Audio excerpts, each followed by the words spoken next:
Whoever was running that stream tonight, you might want to make sure you got a couple more tech guys on hand next time. Avs rookies lose to the Arizona Coyotes rookies 4-3 in overtime. Despite being the team that had to travel the furthest to San Jose, the Avs were the home team for the second game in a row, so I don't get to wear my away jersey just yet. To start off in the first period, the Avs came out with a really strong forecheck. Specifically, Travis Barron and Hugo Waugh were doing a good job even as far down as below the goal line to create turnovers and chances for the Avs. Unfortunately, they couldn't manage to capitalize on any of them, but it was still good to see the Avs pressuring so much. That forecheck pressure did give the Avs a power play chance, but they didn't manage to generate a ton on it. It was mostly one and done for shots, and then it was easily out for the Coyotes. For the first 7 or so minutes of the game, the Avs were completely dominating possession. I think they only gave up 2 shots to the Coyotes in that time, getting about 6 or 7 themselves. And then around the 7-minute mark, the Avs take a penalty of their own, and they end up paying the price. Barron's going to win the race to a puck at the half boards and attempt to clear. Unfortunately, it's going to be a really weak clear right into the Coyotes player, so it stays in the zone. De Jong, expecting Barron to be able to clear the puck, is way too high in the zone, creating space for the puck to go back down the boards to the player waiting at the half boards. From there, that player is going to send it over to the far side D, and number 36, Fisher here, cuts right to the net. Falls right into the slot left open by De Jong being too far up in the zone and basically just has a tap in to beat Kavacha. Kavacha? I think it's Kavacha. My Czech isn't very good. When the Avs make mistakes, they love to pile on. Just a minute later, they're going to let up another one.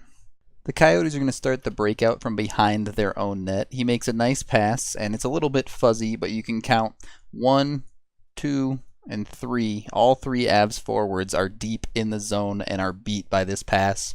You can also see in the background Boykov, and he's going to commit to the man with the puck. With all 3 forwards deep in the zone, when he gets beat, it creates a 2-on-1 situation. Not a good place to be. Here you have Mironov as the man back, and he does do a good job to cover the pass, forcing the puck carrier to be the shooter. Unfortunately, the shooter just ends up beating Kavacha up high. So after 7 minutes of domination, it takes less than 2 minutes of elapsing to put you in a 2-0 hole. Not good. For the rest of the period, it was pretty back and forth. A lot of odd man rushes going both ways. The Avs had some pretty good chances in close for both Tony Nato and AJ Greer, but neither could manage to beat the goalie. The Avs also did take another penalty, but they managed to kill this one off, and they head into the first intermission down by 2. Heading into the start of the second period, it seemed like the Avs really wanted to make a point of playing a heavy physical style. You had the guys you would expect it from, like Mironov and AJ Greer, throwing their body around quite a bit, but you also saw it from players like Ben Storm and Travis Barron as well. The first 5 minutes of the second period gives us a little bit of 4-on-4 time with some matching minors, and Comfort did shine quite a bit with that extra space out there on the ice. He had one shift where he just skated all over the offensive zone and then snapped off a good shot. He just couldn't quite manage to beat the goalie. Then in the defensive zone, De Jong continues to struggle. De Jong corrals a flipped-in puck at his own blue line. Right here, he looks pretty good. He has the puck, and he can go either to the far side or the near side. He could even flip it out if he wanted, or take it back into his own zone and control it. His ultimate decision is to spin back towards his own net and then cut towards the boards. This puts him on his backhand, and he tries to just shovel it out off the boards. But the second Arizona player coming into the zone is ready and waiting. He gladly accepts the gift and has a wide open lane to charge right towards the net. As he charges in, Bigra cuts over from the far side to try and cover. But this is a 2-on-1 situation, so Bigra has to pull up. He's going to try and lay out to stop the pass. He just commits a little bit too early, leaving just enough space to go across the ice for an easy tap in. Now you're down 3-0 with a little bit more than half the game to go. If it gets any worse and you'd be just about ready to pack it in. At this point, the Avs start creating a bunch of chances, but they just can't seem to finish. Specifically, Jost starts flashing his hands and is dancing around guys to create a bunch of opportunities, but that finish just isn't quite there. When he gets it there, the kid looks like he could take over games. The Avs then take a penalty just shy of the 10-minute mark, and you're starting to worry that this could be the end right here. But in fact, it was the exact opposite. Nothing like a shorty to get you going, eh? After retrieving the puck in the neutral zone, Kerfoot has carried it into the half-boards. He's going to attempt to make a pass to the man streaking down the middle, but it's going to fail to get through. He does a good job to recover the puck and get it in behind the net.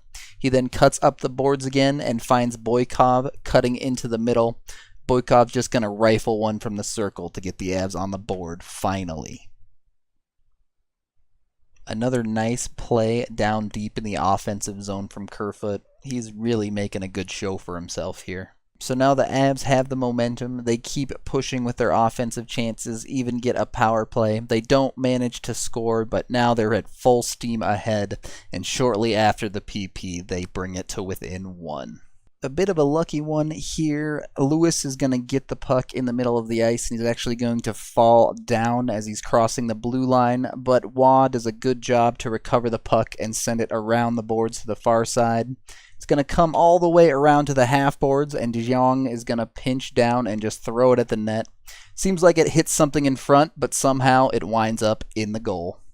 You make your own luck. The Avs sure didn't make a whole lot of it last year, but with these rookies having such a long stretch of high-pressure play, something was bound to go their way. The Avs kept up the pressure now with less than 5 minutes to play in the second. They even earned themselves an additional power play with about 3 minutes to go. Unfortunately, they only really got one decent look on that power play, and in fact, the Coyotes had 2 grade A chances shorthanded. Luckily, Kavacha kept them in it and kept the score 3-2. Given how the first 30 minutes of this game looked, you were pretty happy going in down 1 to the second intermission. But the Avs rookies weren't done. With less than 7 seconds to play, Kerfoot is going to collect a puck just above the far corner. He's just going to make a simple pass up towards the point where Jost is sitting, waiting, ready to fire off a shot. As he does, AJ Greer is going to cut right towards the front of the net, manages to get his stick on it and tie this one up with just seconds to play.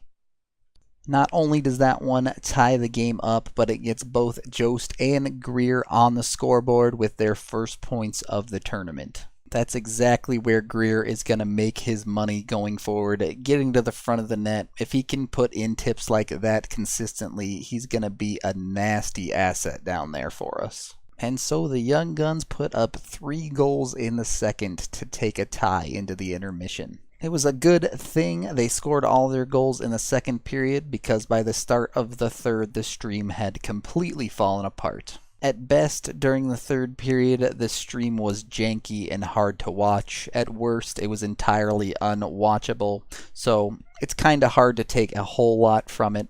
What I did manage to see was more of that big physical play. The Avs were actively seeking out hits as often as they could. In fact, they even ended up taking a couple penalties because of it. And Kavacha looked like he had completely settled in. He made a few big stops to keep the game tied and force it into overtime. Through the last few minutes of the third and into the overtime, the Avs were pushing and getting a ton of chances again, but it was back to not being able to finish. Specifically, Tony Nato had quite a few grade A chances, and he really should have been able to bury at least one of them. Then 2 minutes into OT, the Avs get completely robbed by the Coyotes goaltender, which creates a breakaway back the other way for Merkley, and he manages to beat Kavacha. Unfortunately, the stream was a complete hot mess for all of overtime, so I don't have a clip of it.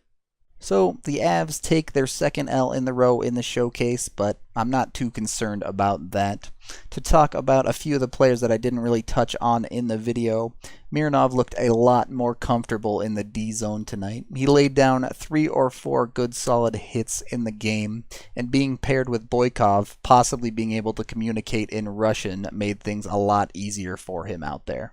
Bigra also looked very solid tonight. He cleaned up all of those errors in his own zone that he had from the first games, and while not quite as flashy, was still doing a good job driving possession offensively, including quarterbacking the power play.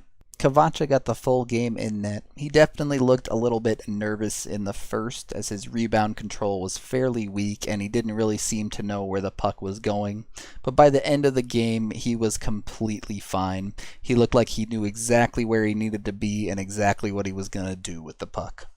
That is the end of this Rookie Showcase game review. Thank you for watching. By the time you are watching this, there's a good chance that the third game is either ongoing or over, so you have that to look forward to relatively soon. I'm Rudo3, and if the stream could not be hot garbage next time, that'd be nice.